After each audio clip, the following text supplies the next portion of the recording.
خبر الحمدلله جوړ شو چې را دم درود شریعت کې شتي خو چې د شریعت په حدودو کې دننه یعنی تیسی تجارت چې بس دقې ته سړی پروت وي نور که دم درود باندې سړی چې ته کله ناکله پیسې یا څه والي دا هم ثابت دي خو داسې تجارت او داسې طریقه لکه څنګه چې دی بعضو ته له منډه کاروبار جوړ کړی دی او بعض خو دا وایي چې څومره ته شوړه مضبوطه ورچې نو دومره کار ښه کېږي او موږ ځان له پیسې رالو یو نه انټرویو اخیستی موږ نه توبه الله موږ ځان له پیسې نه الو خو دومره ده چې د دې اثر په علاج کې اوس ګوره کوم طرف یې ته راګیر کړ موږ ځان له نه الو خو د دې اثر په علاج کې نو هغه چې راغلی خو بیمار دی خو غواړي چې زه ښه شم موږ نه الو دغه ډبې دی دغه ډبې ته ور واچو دا پسې څوک پیریان راځي هغوی اوچتوي ځان له دا ډبې چې دلته پروت دی دا صندوق دا څه ته پروت دی ته چې ځان له نه هرې دا وایي موږ ځان له نه هرې وکټ کاروبار یې روان کړی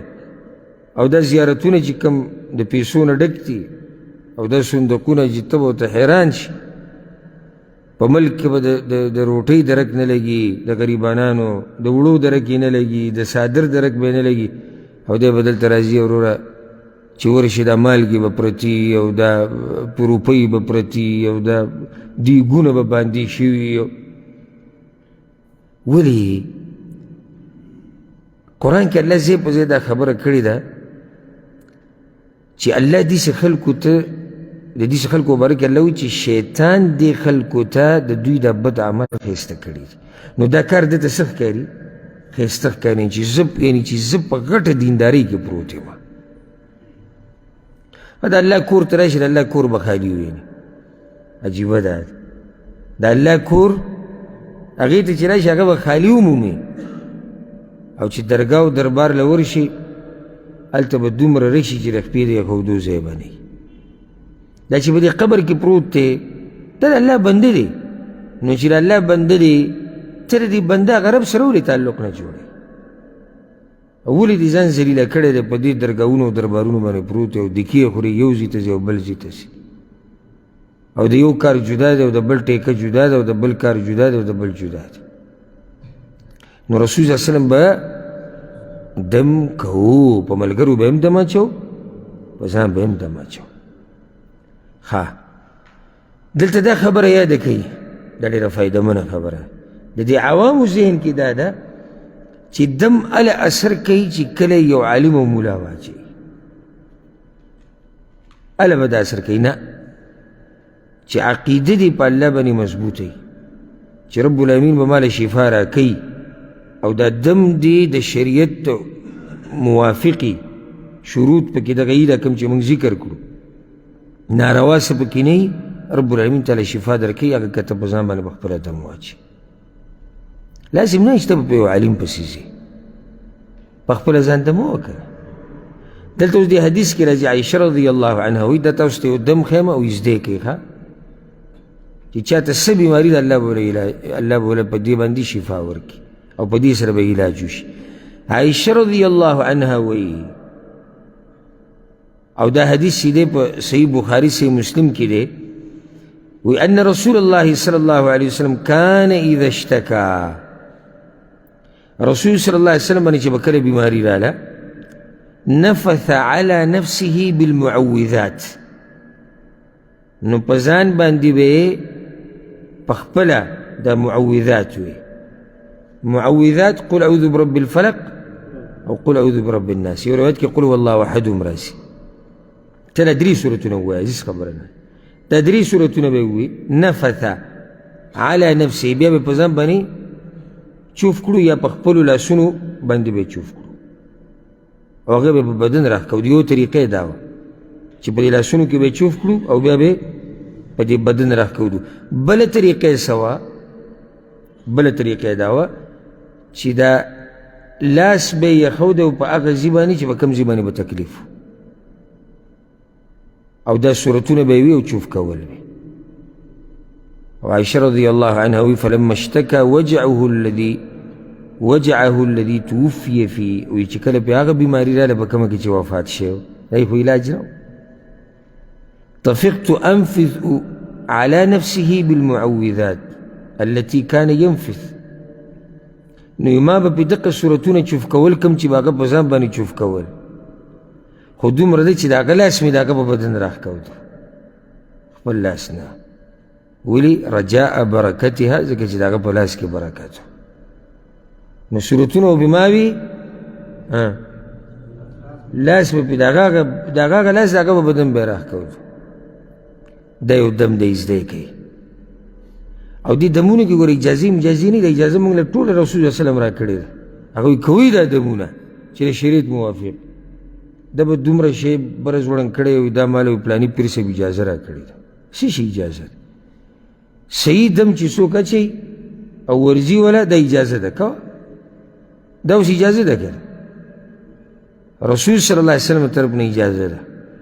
دا صورتونه د آخري 3 صورتونه په ځان وایه او چوف کوئ او لاس په هغه ځای راکاږه په کوم ځای چې تکلیف دی یا په دې دواړو لاسونو کې چوف کو په ټول بدن یې راکاږه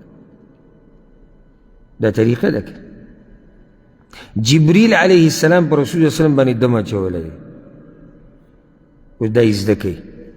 خو دا ډېر خلک ما ته وایي یو دا چې ډېر ملګري شکایت د دې کوي چې زه بیمار یم او ښه کېږم نه پرون ماسپښین یو ځای کې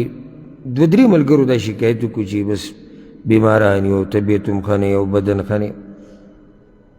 او بعض وظیفه غواړي دا اوس وظیفه هم ده دم هم دی او هر څه دي او الله به د روغ صحت درکړي یو دغه شو دا کوم چې موږ اول ذکر کړو او دا معمولي مه ګڼئ ګورئ ما تاسو ته پرون بل اوس د اذکارو په درس کې ووایي چې ما پسې په دې نږدې ورځو کې 3 کسان راغلو 3 کسان وی موږ پلانۍ دعا هغه یاده کړې ده د درس نه رب العالمین زموږ مسلې حل کړي دي پرون بل ورځ یو کس راغلی هغه ما دا دعا یاده کړې ده اللهم عافني فی بدني هغه دعا موږ ذکر کړې او فی سمعي او آخره پورې او زه بیمار وم الله ښه کړی دا معمولي مه ګڼئ ورته اوس ته بغیر پیسو نه میلاویږي که نه او موږ یې ته داسې واضح حضر بیان کو په اسانه سره نو دا چې هغه اجازو والا خوا ته ورشي که نه نو بیا به در سره قدر پیدا شي چې داسې یو بکسه پرېښودي او تا ته وایي چې دې کې ور واچوي 500 روپۍ بیا به ډېر قدر کوې دا مسند خبرې د رسول صلی الله علیه وسلم نه ثابتې ابو سعید الخدري وایي چې جبریل علیه السلام راغلی په رسول صلی الله علیه وسلم پسې ورته وی یا محمد اشتکیت اے محمد صلی الله علیه وسلم بیماری وی هغه ورته چې نعم بیماری دا په صحیح مسلم کې حدیث دی نو دم یې پرې واچوه دم یاد که بسم الله ارقیک د الله په نوم سره تا دمومه من کل شیء یؤذیک د هر هغه شي نه چې تا تنګۍ تا له اذیت درکوي من شر کل نفس چې د هر شر یا د هر نفس د شر نه بچ شي او عین حاسد او یا د حسدګر د سترګو نه الله یشفیک الله دې تعالی شفا درکي بسم الله ارقیک زه د الله په نوم تا دمومه دې کې هر سره من کل شیء یؤذیک من شر کل نفس او عین حاسد هر هغه شی چې تا له تکلیف درکوي او د هر نفس د شر نه او د هر حسدګر د سترګو نه که نظره شوی دا دم یاد که په ځان یې وایه په بچو یې وایه په ښځه یې وایه په ملګري په مشر او په کشر ته ګوره چې رب العالمین څومره برکت په دې کې اچي بسم الله ارقیک من کل شیء یؤذیک من شر کل نفس او عین حاسد الله یشفیک بسم الله ارقیک هغه پخوانو چې هغه دمونه یاد کړي د هغه منتري هغه اوږده اوږده دي بعضو یاد کړي او دا آسان دي چاته یاد دي هغه دمونه چاته چا دم هم نه دی اورېدلی عجیبه ده د مچۍ څه دی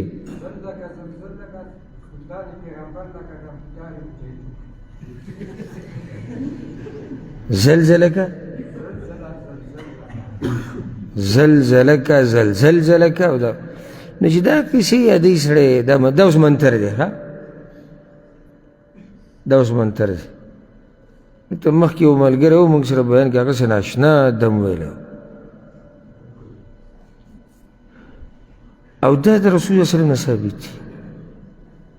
څومره اسان دي او الله پکې شفا مچولی یو خبره ته وکړم ګورې بعض راشي وي زه دا دمونه په ځان اچوم ماله شفا نه راکړي یکې دوه خبرې یوه دی پې تجربې کوي تجربو کې شفا نه وي تا به یقیني چې الله ماله دې سره شفا راکړي بله چې دې کله د دې هر څه نه چوټي شي که نه نو بیا دې خبرې له راشي اخره کې دې مسلې له بیا راشي دې کوم فایده نه ولې پکې نه چې څوک یې په طریقه وکړي دا بل دم واله رسول صلی الله علیه وسلم به په ملګرو باندې هم دمونه اچول او ځکه یو حدیث کې راځي وایي که تاسو کې څوک یو مسلمان له فایده ورکولی شي نو وردي کړي یعنې که څوک به مسلمان دم اچولی شي نو وادي چې په دې باندې الله اجر ورکړي کله ته داسې ناست که نه او ملګری وینې بیمار دی انډیوال بیمار دی کور کې څوک بیمار دی لاړ شه دا دم پې واچوه اخرني درې سورتونه پې ووایه د سوره فاتحه اووه پیرې پې ووایه آیت الکرسي پې ووایه بس نور آیتونه یي دا پې ووایه الله به تعالی اجر درکړي او هغه به الله روغ صحت ورکړي عایشه رضی الله عنها وایي او دا حدیث چې دی په صحیح بخاري صحیح مسلم کې دی وی کان رسول الله صلی الله علیه وسلم اذا اشتکا منا انسان کله چې په موږ کې څوک بیمار شو نو رسول الله وسلم به پې دا ښی لاس راښکودو دا به د هغه په دې بدن کې او بیا به وي اذهب البأس رب الناس واشف انت الشافي لا شفاء الا شفاؤك شفاء لا يغادر سقما الا دا بیماری ختمه که ته رب د انسانانو یې رب د خلکو یې واشف انت الشافي شفا ورکه شفا ورکوونکی ته نشتی شفا مگر هغه چې ته ورکې شفاء لا یغادر سقما یا الله داسې شفا وله ورکه چې وروسته بیماري پرې نه ځي اذهب البأس رب الناس واشف انت الشافي لا شفاء الا شفاؤك شفاء لا یغادر سقما دا به رسول الله وسلم په ملګرو دا دم اچو دې سره دا طریقه هم ده لکه یو حدیث کې راځي چې اذا اتى المریض یدعو له بیمار له به د دعا غوښته که ته هسې بیمار دپاره دا دعا وغواړې هم صحیح ده او که ته د بیمار په بدن لاس کېږي او دا دعا ووایې نو هم صحیح ده ښه یو روایت کې داسې راځي او دا امام ابن حبان رحمه الله راوړی دی محمد ابن حاطب رضی الله عنه وی زما په لاس باندې ګرمه شوروا وړېدلې وه یا بس خلکو ته خوروا وایي بعضو ته شوروا وایي موږ ته شوروا وایي نو که دغه پې نه پوهېږي نو خوروا ورته بعض وایي دا په دې لاس باندې وړېدلی و دا لاس یې سوځېدلی و نو فذهبت بي امي الى رسول الله صلی الله علیه وسلم نو زما مور زه رسول صلی الله علیه وسلم له بوتلمه نو ما ته یاد دي چې هغه په ما باندې دم واچو دا وایي چې اذهب الباس رب الناس انت الشافي لا شافي الا انت دا غینه مختصر ده اذهب الباس رب الناس انت الشافي لا شافي الا انت وی دا دم رسول الله صلی الله علیه وسلم په ما باندې اچولی ځکه زما هغه لاس سوځېدی دا د هغه د علاج طریقه وه ماشومانان به یې دمول حسن او حسین رضی الله عنهم او دا ډېر ضروري دی مور پلار دپاره د یادول پکار دي بچو باندې وخت په وخت دم اچول پکار دي چې الله یې د هر شر نه وساتي او الله یې د بد نظر نه وساتي او الله یې د جادو او د کوډو نه وساتي نو حدیث کې راځي عبدالله بن عباس رضی الله عنهما وی په صحیح بخاري کې دی امام ترمذي هم راوړی وی کان النبي صلی الله علیه وسلم یعوذ الحسن والحسین رسول صلی الله علیه وسلم په حسن او حسین رضی الله عنهما باندې دم اچو. دم به بسا اچو اعیذکما بکلمات الله التامه من كل شيطان وهامه ومن كل عين لامه. أعيذكما بكلمات الله التامة من كل شيطان وهامة ومن كل عين لامة. او دا اذکار کم زمون کتاب چیده الحمدلله باقی دا طول موجود دی. او دا درس بیا واوری باقی سب بار بار اوری دو سر دا یادیگی. یعنی زه رب العالمین تسوال کوما چی تاسو لپناه در کی بکلمات اللہ التامه دا اغا پا خبرو سر چی پورا دی. خبری دا اللہ سری وحی قرآن دا سنه